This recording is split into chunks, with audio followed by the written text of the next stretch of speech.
Assalamualaikum dan salam hormat. Saya Nurul Jannah binti Ashri telah menyediakan laporan. Lambakan warga asing, rakyat lalu memilih dan apa kesannya? Mari kita bincangkan. Kebanjiran pekerja asing di negara ini berpunca daripada sikap rakyat Malaysia sendiri kerana ditekankan Perdana Menteri Tun Dr. Mahathir Mohamad keengganan melakukan kerja tertentu serta terlalu memilih menyebabkan warga asing menggunakan kesempatan itu mengisi kekosongan yang ada.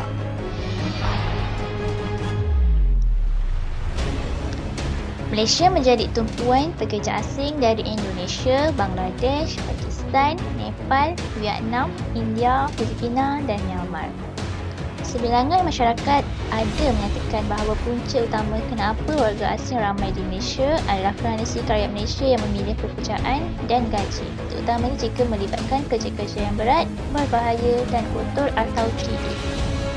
Disebabkan sikap rakyat tempatan yang sebegitu, maka peluang pekerjaan yang ada telah direbut oleh pekerja asing.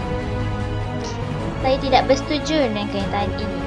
Pada pendapat saya, komen tersebut adalah sangat tidak adil kepada rakyat Malaysia. Dua sebab untuk menyokong pendirian saya. Pertama, majikan membuka lebih banyak peluang pekerjaan kepada warga asing berbanding rakyat tempatan. Upah warga asing lebih murah menyebabkan sebahagian besar majikan membuka lebih banyak peluang pekerjaan kepada warga asing berbanding rakyat tempatan. Contohnya di Kemah Highland, warga asing yang mengendalikan jentera berat menerima upah 2 kali ganda lebih murah berbanding rakyat tempatan.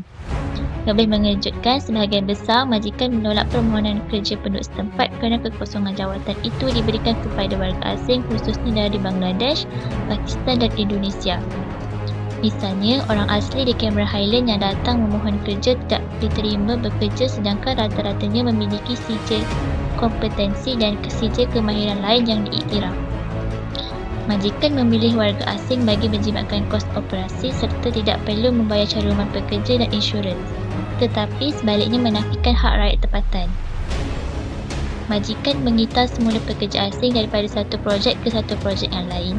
Hampir semua sektor pekerjaan dimonopoli warga asing sekaligus menutup peluang pekerjaan rakyat tempatan, khususnya penduduk setempat. Bukan rakyat tempatan tidak berminat dengan kerja yang kotor, bahaya dan sukar, tetapi mereka tidak diterima masuk dalam sektor. Kedua, masalah pendapatan yang tidak berpadanan dengan kos sehari hidup. Rakyat terbelenggu dengan masalah kos sehari hidup. Daripada pendapatan rendah itu digunakan untuk membayar sewa rumah, tampang perjalanan, kos makanan, bil elektrik, air dan lain-lain. Pendapatan daripada kadar gaji minima sebulan adalah tidak mencukupi bagi seseorang untuk menyara kehidupannya serta keluarga, terutama sekali mereka yang tinggal di bandar-bandar besar.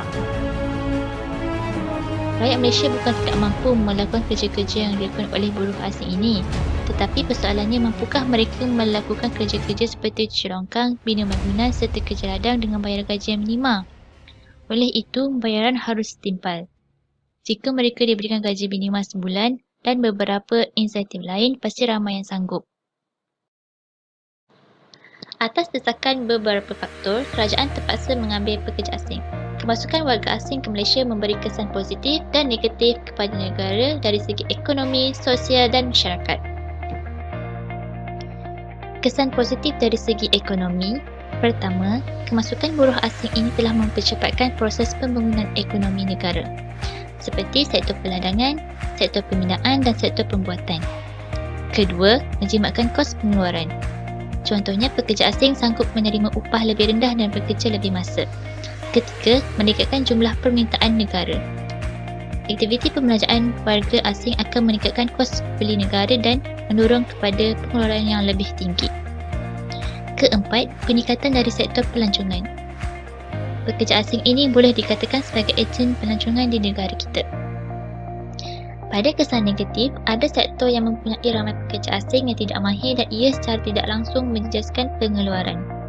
Selain itu, pengambilan pekerja asing juga merugikan ekonomi negara kerana pengaliran wang keluar negara. Kemudahan dan subsidi terpaksa dikeluarkan bukan sahaja kepada warga negara Malaysia tetapi kepada warga asing juga. Seterusnya, salah satu masalah yang timbul akibat peningkatan pengambilan pekerja asing dalam pasaran buruh ialah kadar upah yang merosot daripada majikan. peluang pekerjaan kepada penduduk tempatan semakin berkurangan kerana telah dimonopoli oleh mereka. Kemasukan warga asing telah mengekang kemasukan warga tempatan, memandangkan upah yang rendah tidak akan membantu sosioekonomi warga tempatan. Kesan positif dari segi sosial. Pertama, kemasukan warga asing ini dilihat mampu memvariasikan budaya dan adat resam yang menarik. Perubahan budaya boleh berlaku menerusi perkahwinan campur antara warga tempatan dan warga asing. Kedua, kemasukan pekerja asing meningkatkan daya saing dalam pekerjaan antara pekerja tempatan. Hal ini seterusnya mampu meningkatkan produktiviti dalam kerja mereka. Ketiga, jika dahulu mereka hanya bekerja di bidang separuh mahir seperti pembinaan, peladangan dan pembuatan, kini ada yang menjadi toki perniagaan sendiri seperti kedai makan dan kedai runcit. Mereka secara tidak langsung telah mencipta peluang pekerjaan baru. Kesan negatif dari segi sosial ialah jika kemasukan warga asing tidak dikawal, ia mampu membawa kepada perubahan yang negatif. Satu kajian yang bertajuk Perkahwinan Antara Etnik mendapati bahawa akan timbulnya masalah membuat penentuan tentang identifikasi etnik di kalangan generasi muda yang ibu bapa mereka telah berkahwin campur. Jika keadaan ini terus-menerus berlaku, kemungkinan besar ia akan dapat melemahkan nilai etnik dalam masyarakat di Malaysia. Selain itu, imej negara juga akan terjejas.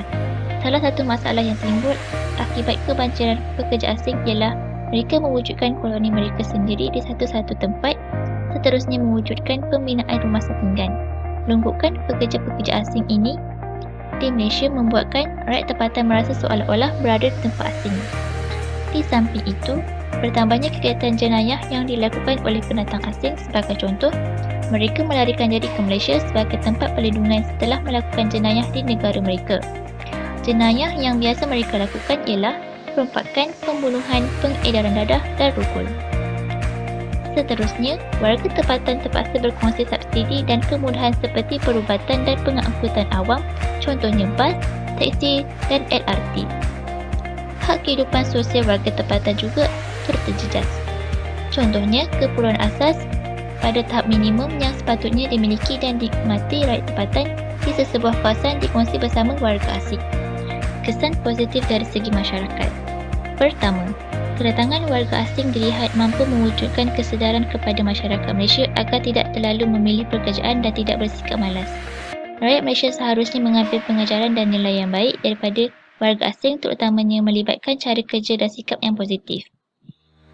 Yang kedua, kemahiran pekerja asing menjadi pelengkap kepada pekerja tempatan kerana kemahiran dan kepakaran mereka amat diperlukan.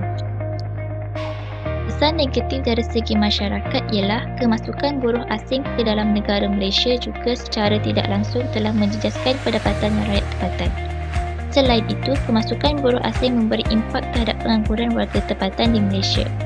Kadar pengangguran yang tinggi bermakna berlakunya pembaziran sumber manusia. Di samping itu, berlakunya pencemaran alam sekitar.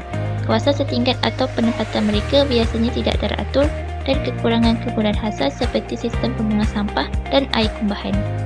Keadaan ini menyebabkan berlakunya pencemaran alam sekitar.